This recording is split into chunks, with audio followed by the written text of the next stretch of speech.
very much, Steve. Yes, welcome everyone to this panel discussion today.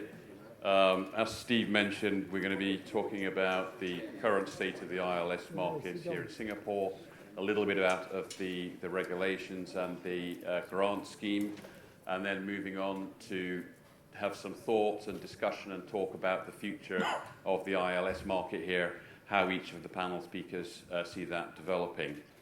So let me introduce the panel here. We have Simon Goh here from Rajah and Tann, who has a lot of experience from the legal side with SPRV transactions here in Singapore. Then we have Matthew Song from the Singapore Stock Exchange, who obviously has a lot of experience with the listing of the cat bonds recently and over the years. And we also have then we have Scott McHardy from the New Zealand Earthquake Commission, who, as we all know, recently have just done a cat bond for a 225 million cat bond for earthquake risk.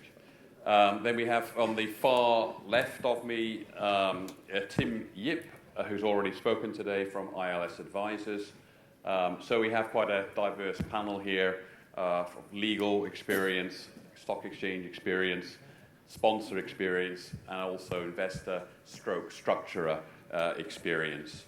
So the first question really is for Simon, and basically just talking a little bit about the current market here. The ILS incentive grant scheme actually started in 2018, so it's already been here for quite some time, and we've seen some really great success here in the Singapore market now with 24 SPR vehicles in total. So that has been very successful.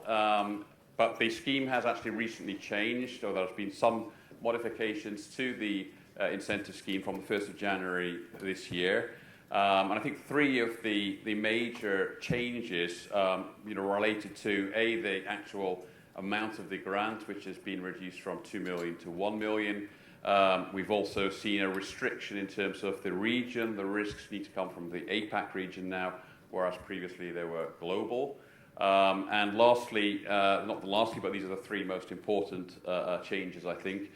In terms of the listing of the cat bond, there is a requirement for, if there is going to be a listing, then it should be listed here on the Singapore Stock Exchange. So those are three quite dramatic changes to benefit from the grant scheme. So my first question is for Simon, to my left.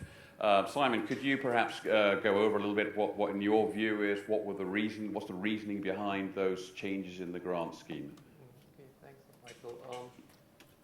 Just to be clear, I think the grant scheme came about in February 2018, and it was the culmination of the discussions in the MAS insurance-linked securities, or now the ART work group.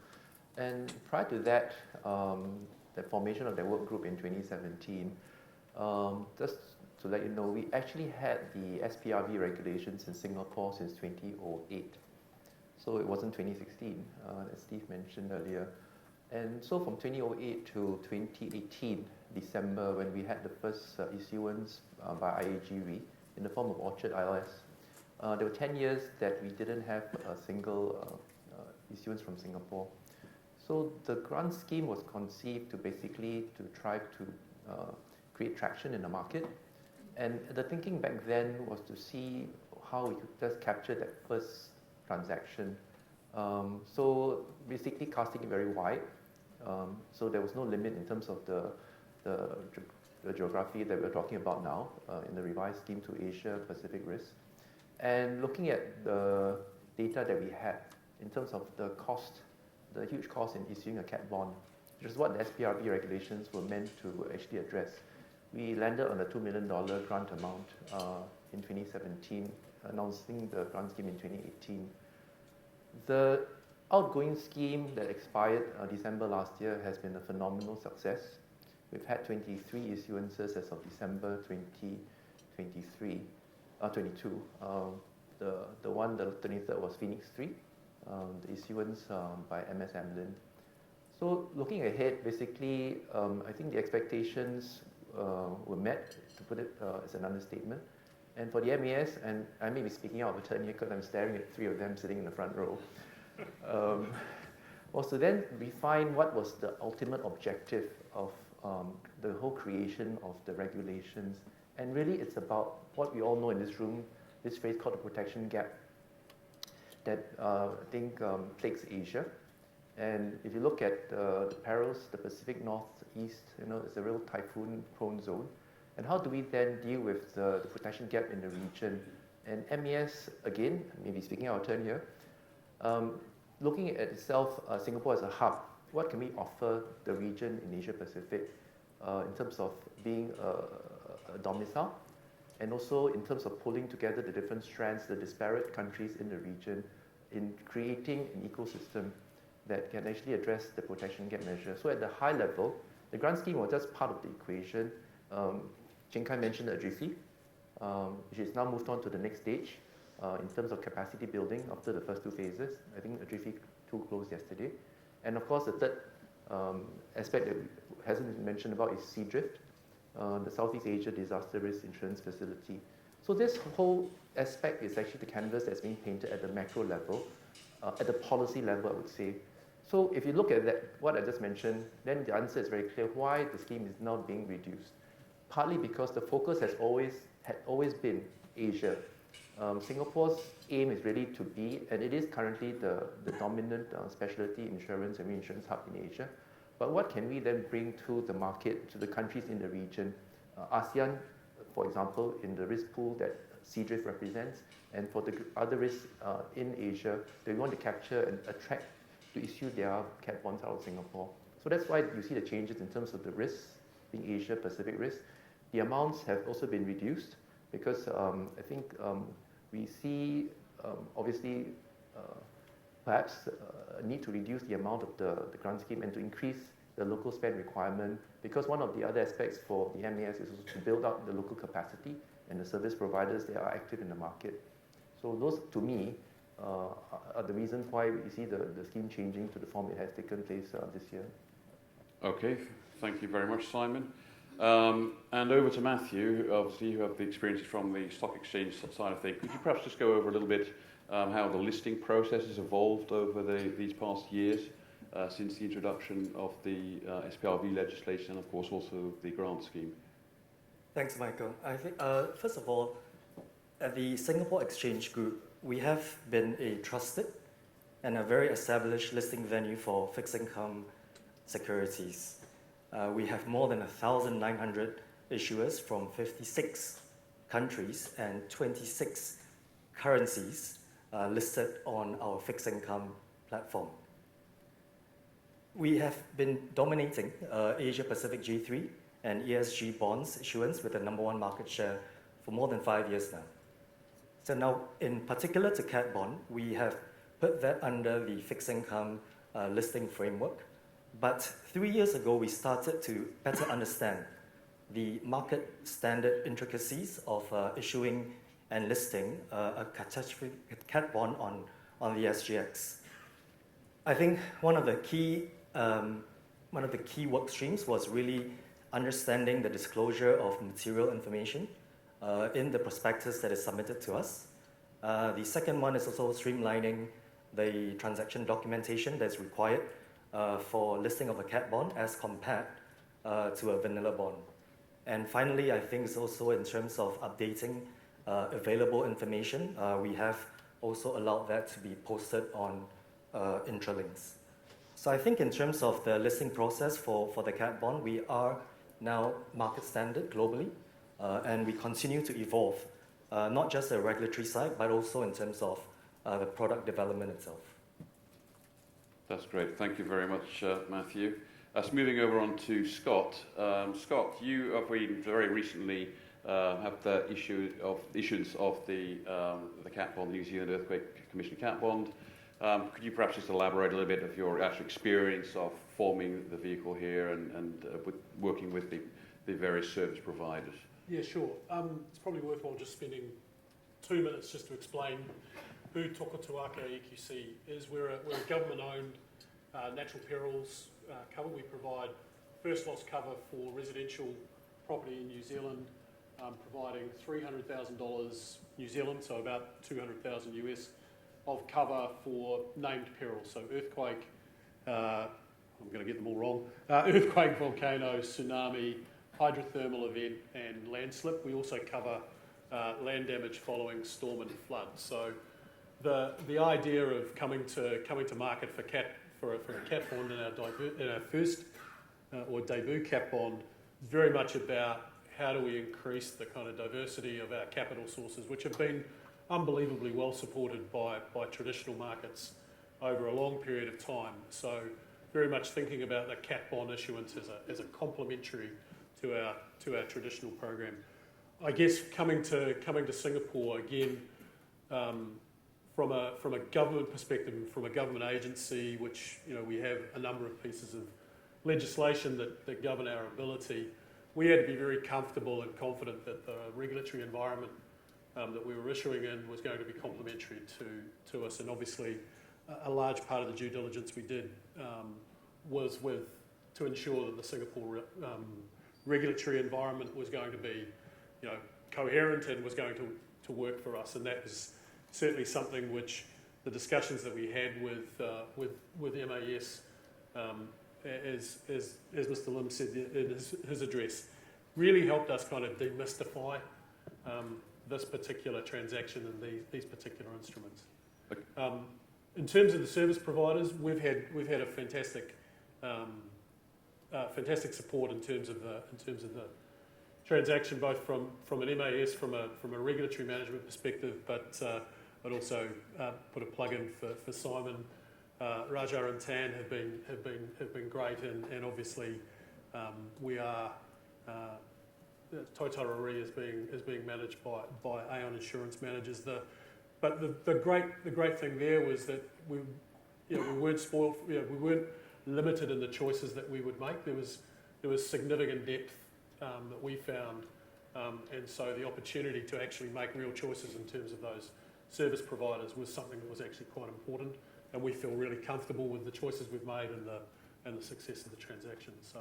Okay, just one other additional quick question for you. What made you choose Singapore over other domiciles for the vehicle? I guess getting comfortable with the regulatory environment was important. Obviously, we had an eye to the grant scheme, but it wasn't the dominant factor. It was actually how does it's probably some of the more intangible factors. New Zealand very much sees itself as an Asia Pacific country.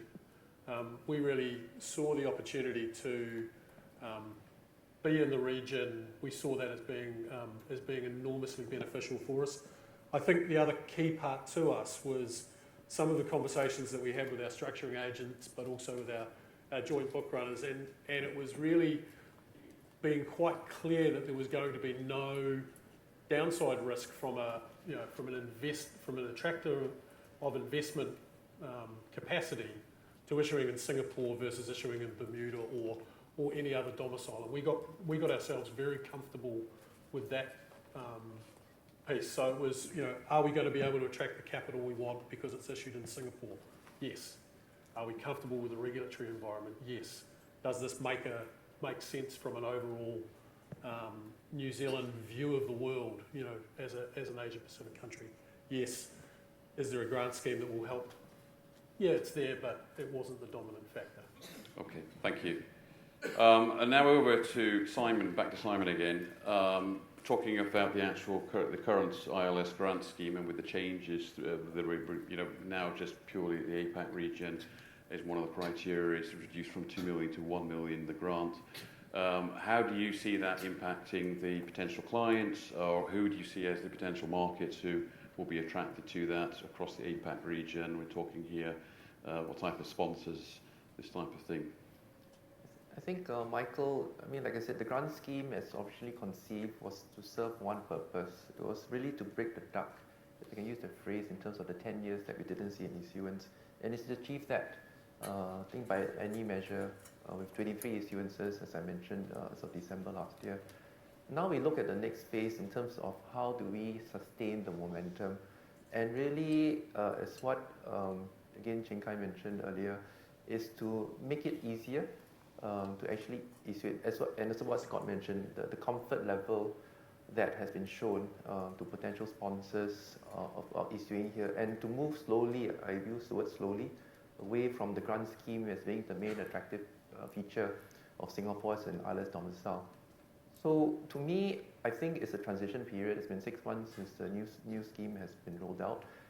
Bringing it down to $1 million, I think for those in the audience who are potential sponsors, it may not move the needle in terms of decision making, because ultimately there are other factors that may dominate the discussion. And we saw that with EQC, where that comfort in terms of the regulatory environment and the investor, I think, feedback as to where the bond is issued actually is centered in their discussion, and secondary in terms of the importance of the grant scheme. And as what was mentioned also at the keynote speech by Cheng Kai, bringing down some of the operating costs, the recurring operating costs of the special purpose reinsurance vehicle, the SPRV that's being set up here, to me is critical. So one of the announcements today, the reduction of the paid up capital from 20,000 Singapore dollars to $1, that is the movement in the right direction. And again, I speak out of turn, but I would like to see more regulatory changes to bring down the operating costs of the vehicle even further, because there must be recognition that it's a fully funded vehicle. It is not a traditional operating reinsurance company. So when we set up when the SPRV regulations were set up in 2008, it basically transplanted a lot of the traditional regulatory requirements of an operating reinsurance company to an SPRV. For example, the paid-up capital requirement, the board requirements, audited statements, basically everything was ported over from a traditional reinsurance company requirement. I think the reasons have been clearly made to the MAS that some of these requirements may not be necessary given the way structure like a cat bond is, everything is hot-wired into the documents, if you can use that phrase. So everything is actually front-loaded. There is actually no operation per se like a traditional reinsurer. Hence, to me, it's very clear some of these requirements are actually trying to think of another word besides unnecessary. Can't think of any other, so I use the word unnecessary for an SPRV. And I think the announcement today is a step in the right direction. So to answer your question, Michael, I think it will take some, I think, adjustments as the potential sponsors do their calculations as to what the $1 million can change in terms of the economics of the transaction. But ultimately, the aim, and for me the hope, is that more people will look towards Singapore for the other virtues, as what Scott mentioned, the strong regulatory environment, the stability that Singapore offers, and also a maturing service provider market where there is actually a choice in terms of the partners that you want to team up with in terms of the issuance. Okay. Thank you very much. Moving on to Matthew now. Matthew, and talking about the investor base and the very large investor base that we have here in Singapore, there's statistics out there which show there are up to $6 trillion worth of assets under management here in Singapore. You have the large number of asset managers based here in Singapore. You have the sovereign wealth funds with 1.3 trillion. You have 5,000 ultra-high net worth individuals, and of course you also have the family funds. So you have immense wealth here locally here in Singapore. So my kind of question for you would be, what can we do more, what can the providers do more to attract some of those funds into the ILS sphere, bearing in mind that this is a very much unique asset class with a very, very low correlation to the financial markets, so there's no equity risk there, interest rate risk, economic risk, all of these other factors, which would hit most other, investment asset classes. What could we do? What are your views? Yeah, thanks, Michael. I think as Cheng Kai and yourself has mentioned, Singapore is a financial hub. We have more than $5 trillion AUM, and we also forecast a growth rate of approximately 15%. Going forward. On the institutional side, we have the sovereign wealth funds, the pension funds, the long-onlys, the hedge funds, and the asset owners globally some of them setting up their HQ here in Singapore. The level of sophistication with regards to the instis on cat bonds, I would say is proper. They do understand the structure, but I think as Cheng Kai and Lorenzo has mentioned earlier, they are cautious at the moment with regards to the ILS offering. Now, the interesting part is the family office space. As Chin Kai has mentioned in his speech, we have more than 1,000 family offices that are set up in Singapore, and Singapore is their primary hub. Through our direct engagements with the family offices, we have found some interesting feedback with regards to cat bonds. I think the first thing is, how do they look at the risk-reward payoffs as compared to the other traditional asset classes? So the general feedback, if we look at the fixed income asset class, they would compare it to the sovereign emerging bond issuances by Indonesia all the way to Pakistan. They also look at the high yield corporate issuers, for example, the China real estate developers, and also the perhaps the Indian renewable producers. Now, when they look at the yield of these fixed income products, they do admit that in terms of risk reward, the ILS offering is pretty attractive. Now we move over to the equities asset class. How they compare it is they look at the high dividend yield stocks, such as REITs, such as telcos, and also utilities. Again, the yields on these high dividend yield stocks is mainly in a single digit. So the kind of the spread between the ILS yield and clearly on the equities yield is much more attractive. Now in the private banking world, one common offering is always a structured note offering to the private banking clients, including the family offices and ultra high net worth. So if we take a structured note, a common one, say based on a commodity underlying, with a, call it 1 year duration and a 80% strike, that means having a very high volatility, the yield will only shake out to about 9 to 10% for the end client. And therefore, even comparing it to structured note, the ILS offering is pretty attractive now for the family offices here in Singapore. They definitely understand that it's a non-correlated product. They also understand the floating rate adjustment nature of the ILS. And finally, they love the high yield with a 3-year duration period. And clearly, US dollar, it's a common currency investment for a lot of the family office here in Singapore. I think, in short, the risk-reward payoff is one thing they will, absolutely look at, and they'll compare it back to the traditional asset classes. And currently, also together with an element of ESG for the natural cat bonds, I'm confident that we will see a strong allocation from the family offices here in Singapore. Thank you very much, Matthew, for that very elaborate and comprehensive explanation. Thank you. Just now moving on to Scott. Scott, just from the investor side as well, do you have any particular experiences there in terms of ease of placing the bond into the investor market? Look, we had some. I mean, it's as a debut offering.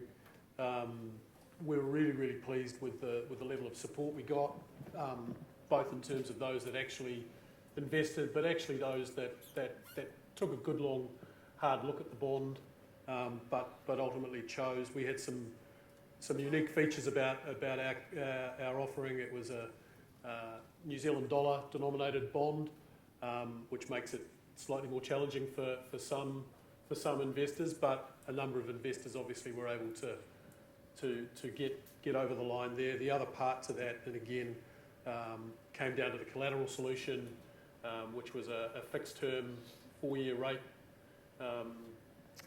provided by the IBRD. So again, Mike was in the audience. A really good solution for us to help facilitate the deal. But again, a number of investors didn't particularly like the fixed term nature of that. So compounding the currency piece with the fixed term nature created some challenges there. But as I said, for us, it's very much about diversifying our investor base and those that are willing to provide capital.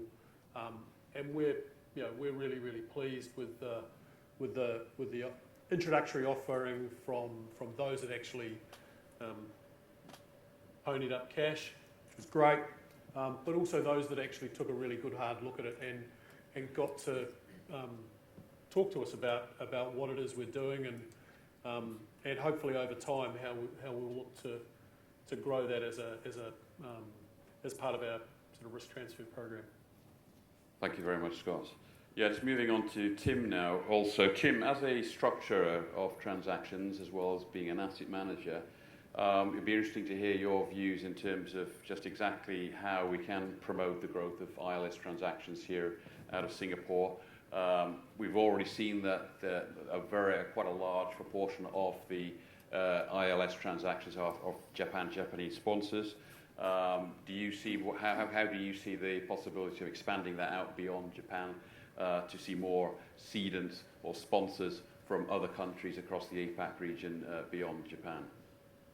Yeah, I mean, I think one of the issues we always had for Asia, because a lot of the other ILS funds, what they struggle with is, they're not used to it and the modeling and all that sort of area. And so the execution risk can be quite high.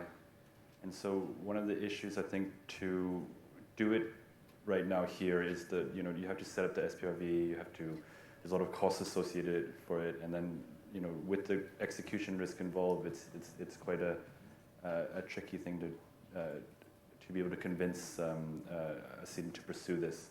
So I think that Chen Kai mentioned before, the PCC stuff hopefully will come soon.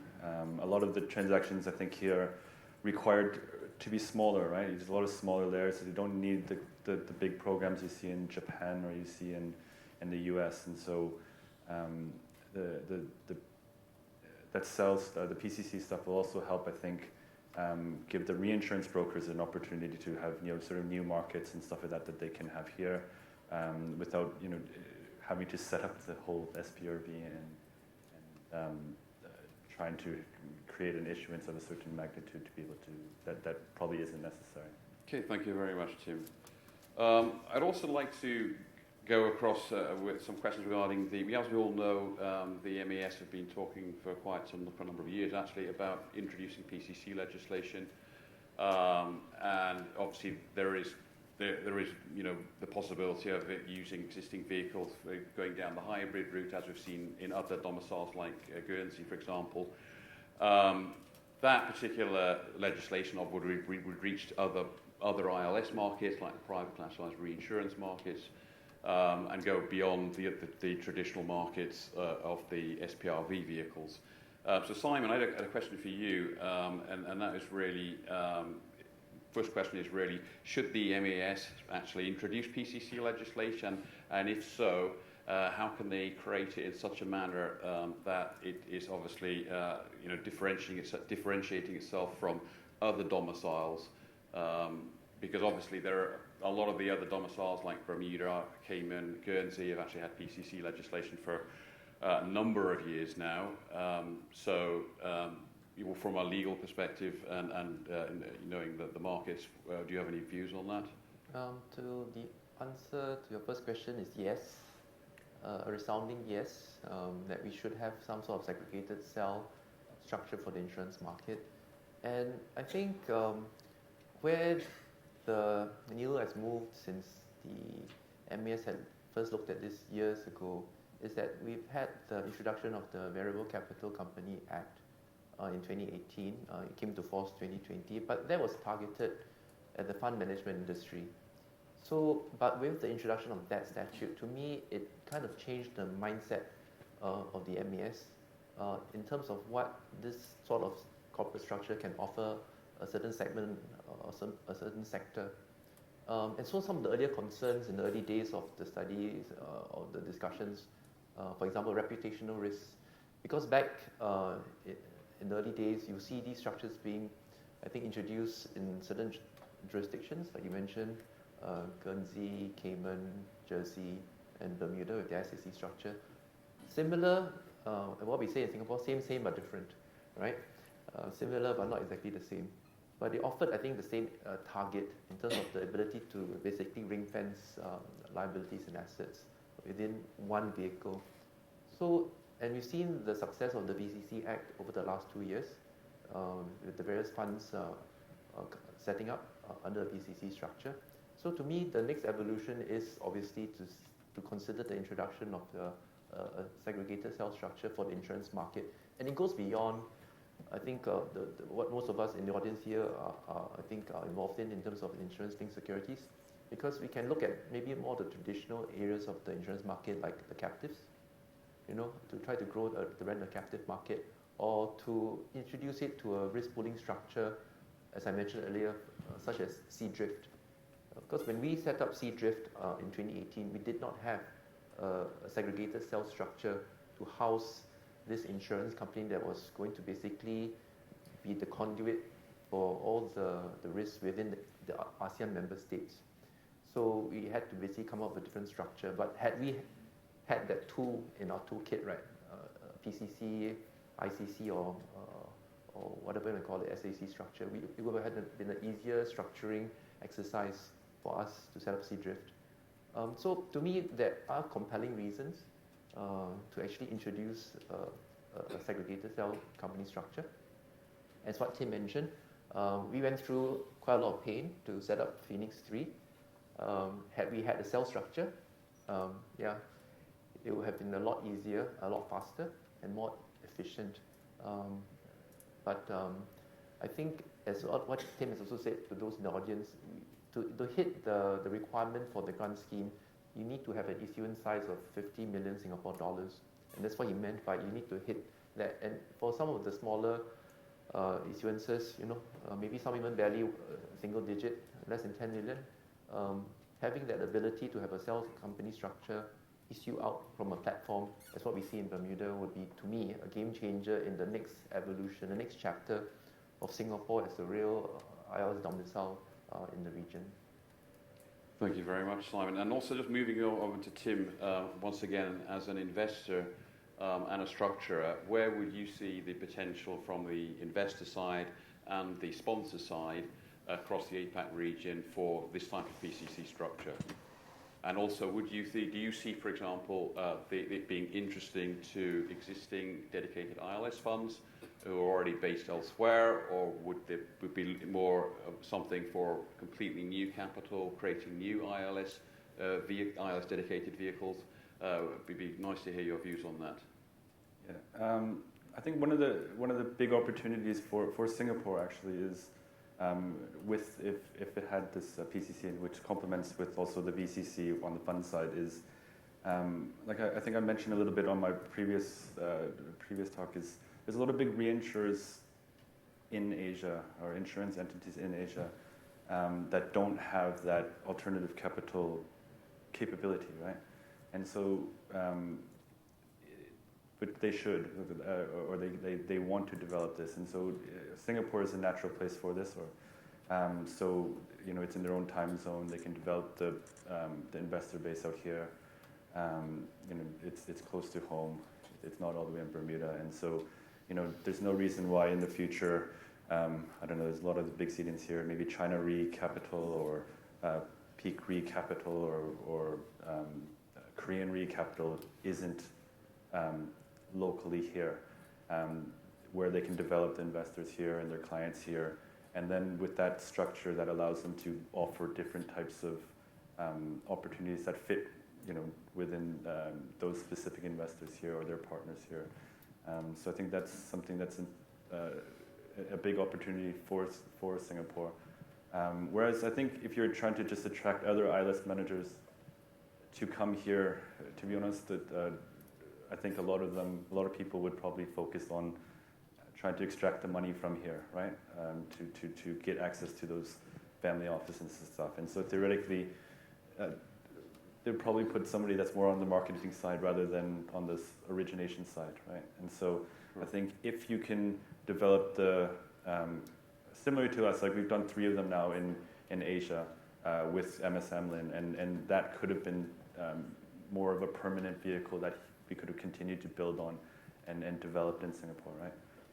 So I think that's a better opportunity for that. And then once you have that ecosystem sort of developed and the talent here, then some of these people with this experience can then start to build out their own ILS asset manager within locally here, and then it can expand from there. I think that would be a longer term better sort of for the greater good of Singapore. Yeah.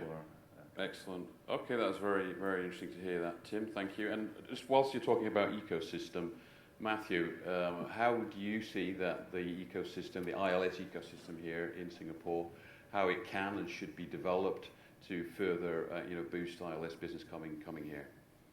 I think if we take a step back, I think the insurance industry is a key contributor to our true north for Singapore being the #1 wealth management hub in Asia. Therefore, we support and we want an efficient risk transfer within the insurance segment, from the insurers to the reinsurers and to the capital markets. I think what we have done right is that we have supported the development through innovative risk pooling solutions, as Simon has mentioned, and also we need better risk modeling and data, as Cheng Kai has mentioned in his speech. Now, we need to build on this momentum since 2018 and anchor the human capital and capabilities in ILS structuring. We also need a stronger ecosystem or buy side that will really understand the product and understand the cyclicality nature of an ILS instrument. Clearly, we are in a Asian time zone, so we hope that we will see more Asian cedents coming to the market. But I think with data, partnerships, and human capital as bedrocks, we are committed to enhance the efficient risk transfer within the insurance segment, and together we can grow the ILS ecosystem with our stakeholders and the audience here in this room. Thank you very much, Matthew. Scott, one last question for you. Obviously, you've just done the New Zealand earthquake cat bond issuance for earthquake. Obviously, there's still potentially much more requirement for additional capacity in the markets. Would you see Singapore as the first port of call for any further cat bond issuances, which you may do? Yeah, I'll just couch that slightly by saying we're right in the middle of a post-implementation review, so I have some reasonably detailed instructions from my chair as to what I can and can't say. No, no. Look, from our perspective, and I probably should have said this right at the start, last year we secured just over 8 billion New Zealand dollars for our program. So the vast majority of that, obviously, from the traditional program and a $225 million pilot, which is very much the entree into that market. Our capacity needs continue to grow. The government has increased the EQC building cap from 150,000 New Zealand dollars from October last year to 300,000. That has an impact on our exposures. That dreaded I word, inflation, that we've all kind of had to dust off the textbooks and work out what it means over the course of the last couple of years, that's also had an impact on us. So, our kind of capacity needs continue to grow.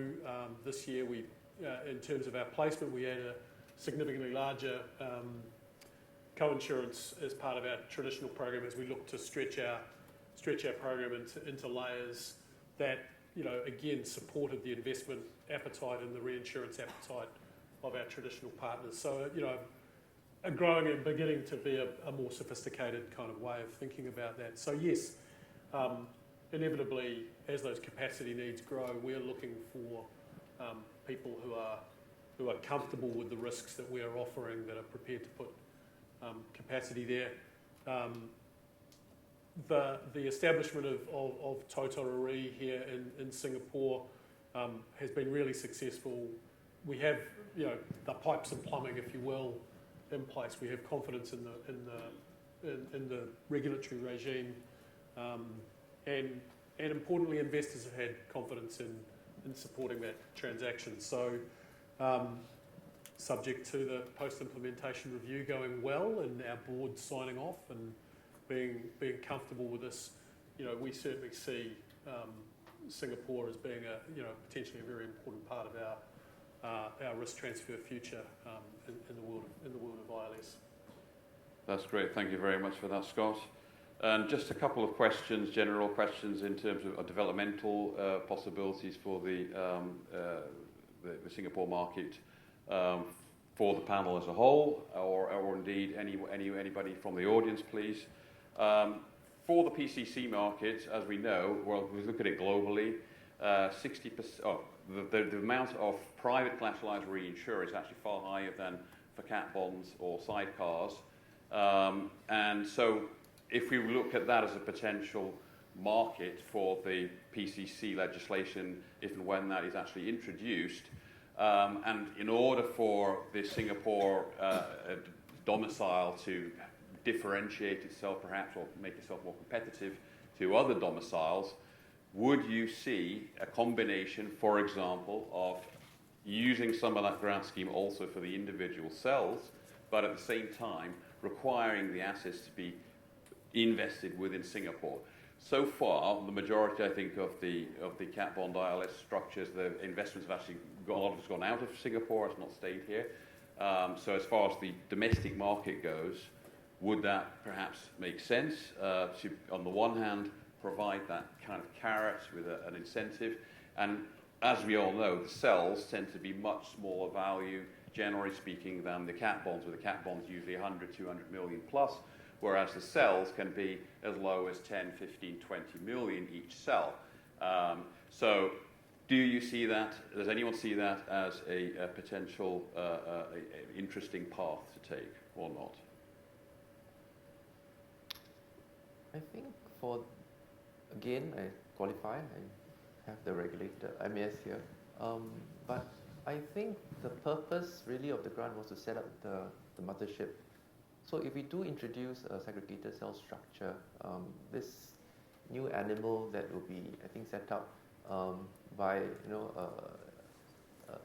one of the traditional players, for example, Artex or one of the others in the room here, that vehicle can maybe benefit from the grant scheme, but to me, having each cell as a continuing business proposition to the others in the market, I don't see, to me, a need to actually extend the grant further beyond the initial vehicle that's set up as a PCC or segregated cell company.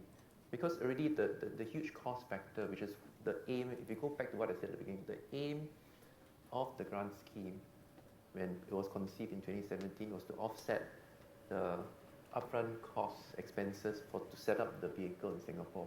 Mm-hmm. So we had, based on what we understood from our friends in the market, how much it will cost roughly for say a $50 million issuance, plus minus, we ended up $2 million. And that was really the aim of it, to set up that vehicle. So whether you want to extend it further to the cells, offhand, I don't see a compelling case to go beyond that. Okay, yeah. That's very interesting. Anybody else with any views on that? I think if the money's spent to similar to the current one, which is to establish the SPRV, it's probably not so necessary. I think that the most important is to get the individual transactions afterwards to be as low friction as possible or as efficient as possible.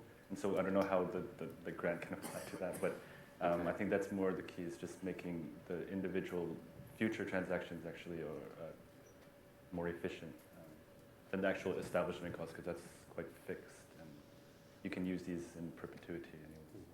Okay, excellent. My very last question is a very general question. This, as at present or currently, there is approximately $3 billion in issuance for SPRV market. That is approximately just under 3% of the total ILS market globally. Versus you have the APAC region have 40% of GDP. You also have about 40% of the Nat Cat losses originate from Asia globally. So there's obviously a massive protection gap, which we all know about, which we'll talk about today. Is there anything which can be done in terms of the regulators, the providers, to boost that from a local, regional basis, or are we basically we have to just put up with the fact that there is low penetration of insurance in some of these countries, and to develop that, really we need the insurance in place first to boost those transactions. Or is the issue more going to be related to we just need a harder market and then there'll be more demand? Any thoughts on that? Maybe I'll just give a kind of viewpoint from the SGX perspective. So we cover the institutional clients and all the way down to the retail clients. I think at the exchange, since 2015, we have pivoted to a multi-asset class platform, meaning, in the past, people will look at us as just a pure equity market, but right now, we have a very, very strong fixed income listing platform, as I mentioned. So a fun fact is, with regards to fixed income segment, Fannie Mae lists all their RMBS with us, only on the SGX. Now, on the FX side, we have strong ambition to be top 5 FX clearing house globally. So we are now able to provide FX solutions, OTC, and also on the listed FX futures. In the commodity side, we are the leading iron ore futures platform globally. So I think if we look at the kind of 4 asset classes, we want to be a one-stop Asian gateway for the institutional investors. And now having new products such as ILS, it really helps our institutional clients not just have a wider product offering shelf for SGX, but also helps them manage their risk better across, also with regards to the traditional asset classes. Thank you, Matthew. Okay, that's the end of the panel session for today. So I'd like to thank the audience for your attendance and also thank the panel speakers for their very valuable insights today. Thank you very much.